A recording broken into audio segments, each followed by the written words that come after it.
Surah Ad-Dukhan. Surah Ad-Dukhan consists of 59 verses including the Makkiyyah surahs, revealed after Az Zukhruf. It is called Ad-Dukhan, which means fog, taken from the words Dukhan found in verse 10 of this chapter.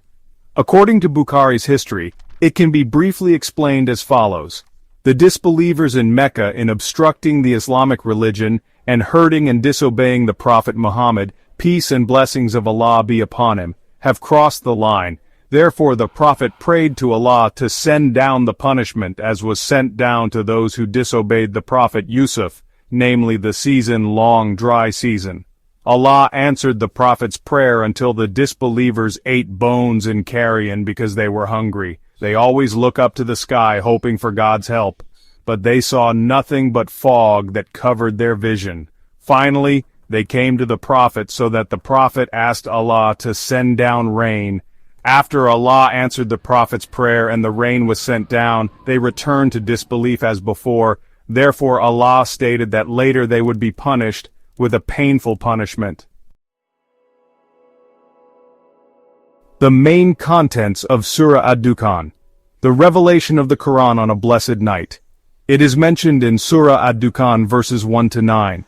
Allah states that the clear Quran was revealed on the blessed night of Laylatul Qadr, as a warning and explanation of affairs full of wisdom.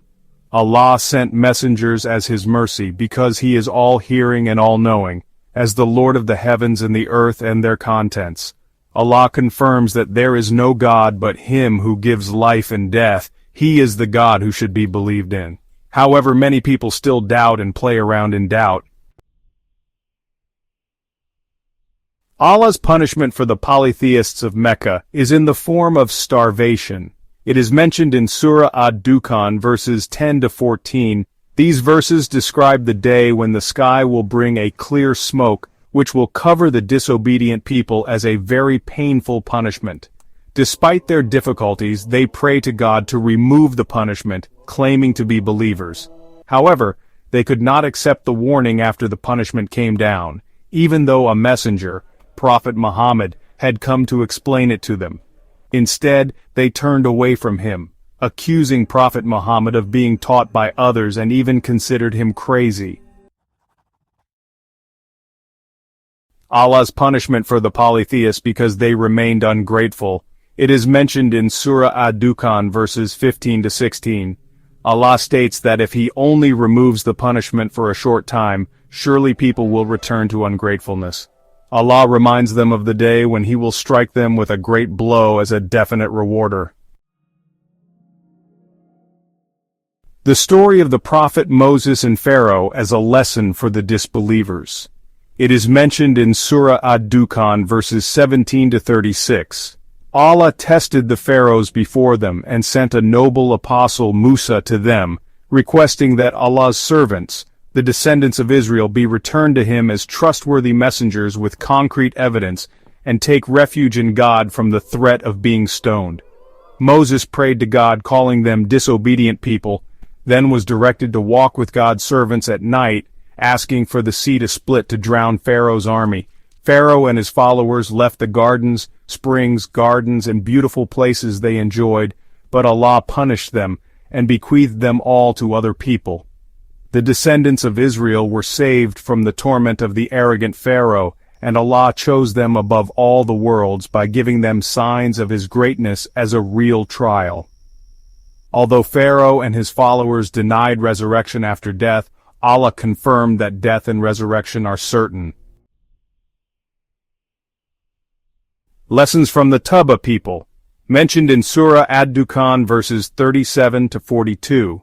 Allah confirmed that the Tuba people and those before them were destroyed because they were liars. No creation of the heavens, the earth, and its contents were created in vain except with the right, but most people do not realize it. The day of judgment, which is the day of resurrection, is a time promised to all, where no one can provide benefit or help except those who are given mercy by Allah, the Almighty and the Most Merciful. Conclusion of Surah Ad-Dukhan. Mentioned in Surah Ad-Dukhan verses 43 to 59. The tree of Zaqqum is food for those who are wallowing in sin, like boiling copper in the stomach, and very hot water. The angel Zabaniah will attract and torture these people in the hell of Jahim with the punishment of hot water, reminding them of the false power and glory they feel in the world, and doubting the punishment they are experiencing. While pious people will enjoy a safe place in heaven with gardens, springs, silk clothes, and beautiful angelic couples, and can safely ask for fruits, they will not taste a second death, are protected from the torment of Jahim's hell as a gift from God, as a glorious victory, and the Quran is delivered in Arabic to teach a lesson to those who await their destruction. Conclusion of Surah Ad-Dukhan. Surah Ad-Dukhan begins by emphasizing the greatness of the Quran, and describes the response of the Quraysh who did not follow the call of the Prophet Muhammad, peace be upon him. When the Prophet prayed for a long dry season to come, they finally believed and asked the Prophet to pray to Allah for rain. However, after the rain fell, they returned to disbelief, so Allah threatened them with destruction. The story of Pharaoh and his people was told as a warning to them. In the context of faith, this chapter presents the arguments regarding Muhammad's prophethood, Sallallahu Alaihi Wasallam, describes the chaos and greatness of the Day of Judgment, and emphasizes that only a person's deeds can help him on that day. The punishment and suffering experienced by unbelievers in the afterlife and the blessings received by believers are also emphasized. The laws described include the story of the Prophet Musa, alayhi salam, with Pharaoh and his people. Apart from that, this chapter mentions the beginning of the revelation of the Quran on the night of Laylatul Qadr, and shows that unbelievers only believe when they are in danger, but return to disbelief after the danger disappears. In the creation of heaven and earth there is great wisdom.